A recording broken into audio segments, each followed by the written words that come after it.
Honorable Men Discord. Rapper Cuban Link called out Jada Kiss. Let's talk about it. How you see yourself is how you perceived. I see a man strong, gifted, head strapping, never down on his knees, begging. Gotta make a way, even in my darkest hour. Say the odds against me was new. I would never cower. As always, welcome back to another episode. If you haven't already, hit the like button, hit the subscribe button. Tell a friend to tell a friend. I drop episodes daily at 5 p.m. Eastern Time. So before I go into this episode, I hope everyone is still safe and it is weathering the storm. And I don't say that as, well, pun intended. I hope that everyone's weathering the storm. I hope everyone's safe because I know that it's crazy out there. At least that's what they predicted, that it would be crazy out there. So hope all is well and everyone is well protected. So with that being said, I just want to get into this episode. I came across this clip of Cuban Link calling out Jada Kiss out his name, challenging him to like battling with music because he feels as though he's more dominant, he's a better rapper than Jada. And all of this because Jada has aligned himself with Fat Joe and they do the podcast together. If you don't know the history about Cuban Link and Fat Joe, I encourage you to do your history if you're a hip-hop head. It's not a good one. At one point in time, Cuban Link was a Terror Squad member. If I'm not mistaken, he introduced Big Pun to Fat Joe. And ever since Big Pun passed away, both Fat Joe and Cuban Link never saw eye to eye after that. And they went their separate ways. But before they went their separate ways, there was actually a fight that took place. And in the process, Cuban Link received a scar on his face. But that's not what this episode is about. This episode is about Cuban Link out of nowhere just disrespecting Jada Kiss. So let's get into this video and I'll talk about it further. Jada Kiss, you a baloney smoker, Jada. I'm tired. I'll let you rock, dog. Let you rock, man. Let you rock. Love me some Jada Kiss. But you know what? When it comes to when it comes down to the lyricism, I will body you. I will body you on the track. Now pay attention to me if you want. Or think I'm crazy if I want. Go check my resume. Act like Jada doesn't respect what I do. And if he doesn't, then let's go with it. Let's go with it. Go song for song. I dare you. This is what life, yeah, brought me to this. Life brought me to this. You know what I'm saying? I love Jada.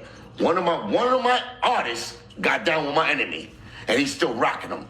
Like, you still making them good. When you already know, Chris Rivers. You know the story, right? Styles, Chic helped out Chris Rivers. You know the story, my nigga. Ain't no question you ever asked that fat, disgusting piece of shit about what real is real and put reality back into place. You didn't do that. You rocking with him. You on the opposite side of what I'm on. So you know what? No matter how much love I got for you, brother, you can suck my dick. So that's where the disrespect started. Then when I look into it, he apologized. So let's go into that clip. On everybody, it's your boy Cuban Link, man. I had to say this, right? Because once again, you go check out the Joe and Jada Kiss and Crack show, the podcast. I seen the clip, right? And to come find out, it's funny. It's funny. I mean, I got reprimanded. I got a lot of flack, right? Because I said at the SMD to Jada. But, my excuse is I was drunk and I took it back, which is truth. So I stand on it. But now here's your guy, you know what I'm saying? The ones you defended, the let go is over, stop, and he's a good guy and all of that, and he's on his own podcast telling all the dirty section people in YouTube to SMD. He's not drunk, right? He really mean it, I guess. I really mean that. So how y'all feel about that? What y'all gonna do about it? I'm sure a lot of YouTubers should take that personal, right? Because he didn't say no names, he said to the whole dirty section. So, the dirty section don't mean that, you a bum and you all of this. He thinks of the dirty section exactly what, I'm saying, certain people, the way they promote their channel or what content they choose to talk about, which is the streets. So he basically just said that the YouTube streets could SMD him. Let's see what y'all got to say about that, since y'all gave me all the flack about what I said about Jada, which I took it back and I was drunk. Y'all can see I was inebriated. Let's see what happens now, all right? Once again, I'm just narrating, just checking out what's going on. I hope y'all have a good day. Do your thing. I'm about to go work out. Listen. In terms of Cuban Links, I can't say how he should feel because he has a strong past with Fat Joe. And to be honest with you, I think he's been disgusted ever since his brother Big Pun passed away, and he's been disgusted by the way allegedly Fat Joe has been with him and more so Big Pun's family. But that's a whole nother discussion. So he's clearly not over it. He'll never be over it. He's going to take his issues that he has with Fat Joe to the grave. Now, he apologized for what he said about Jada, and he blamed it on being drunk. At least the man apologized. I think it was outlandish when I first heard it. I thought it was extremely outlandish, and I do like the music that he put out in the past. My favorite record from him was his tribute to Big Pun, Flowers for the Dead. I really enjoyed that record. Years ago, I actually owned that CD, but for him to say that he was better than Jada, it didn't sound right, and now he explains why he said what he said. He was drunk. But as far as his issues with Fat Joe, it's just never going to end. It doesn't matter my thoughts on it. Doesn't matter anyone in the comments' thoughts on it. This man has been at Fat Joe's neck for the longest. And it's not going to stop. It's not going to stop. It was actually him, and at one point it was Charlie Rock. Charlie Rock, I believe. It was Charlie Rock. And Charlie Rock, unfortunately, passed away a few years ago. So he's just not going to stop. He's not going to stop. And it just is what it is. I think he would love to have a chance at shooting the fair one with Fat Joe, but that's never going to happen either. It's just sad to see, people continuing to age and just not able to move on. I think he should just move on from it. He doesn't have to like Fat Joe, but I think he should try to find ways to move on from it, move on from even talking about Fat Joe. But again, his issues with Fat Joe is deeper than surface level. It's deeper than what any one of you or I could even fathom, because he used to, again, be in Terror Squad. He brought Big Pun to Fat Joe.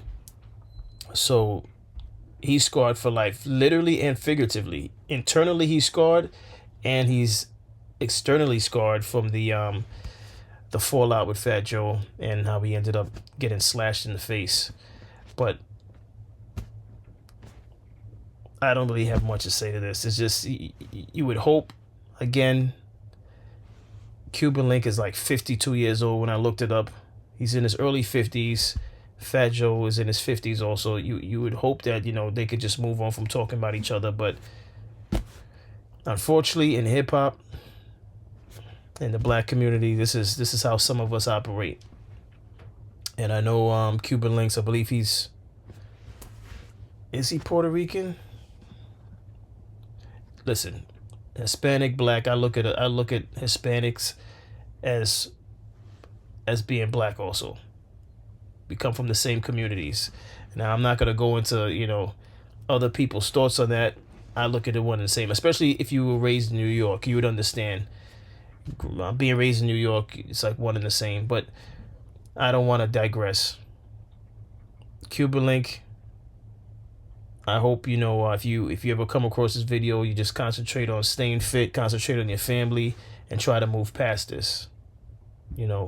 I'm up in age, you're up in age. We got to do better. We got to do better, and you could do better. Just put it in your rearview mirror and just look forward to what you're trying to accomplish in 2026. But that's my thoughts on it. He doesn't have to do what I say. That's just a suggestion. He's his own man. What's your thoughts on this? Those of you watching this episode, what's your thoughts on the fact that he said what he said when he was drunk? Like I said, the man said he apologized, but it seems like with this apology video, he's trying to get people in the crowd, in the comment section, to attack Fat Joe. He's investing too much time into Fat Joe, and I think he should just concentrate on himself and being well and his best version. But that's all I have on this episode. What's your thoughts on it? As always, I appreciate everyone for tuning in. If you haven't already, hit the like button, hit the subscribe button, and as always, stay honorable.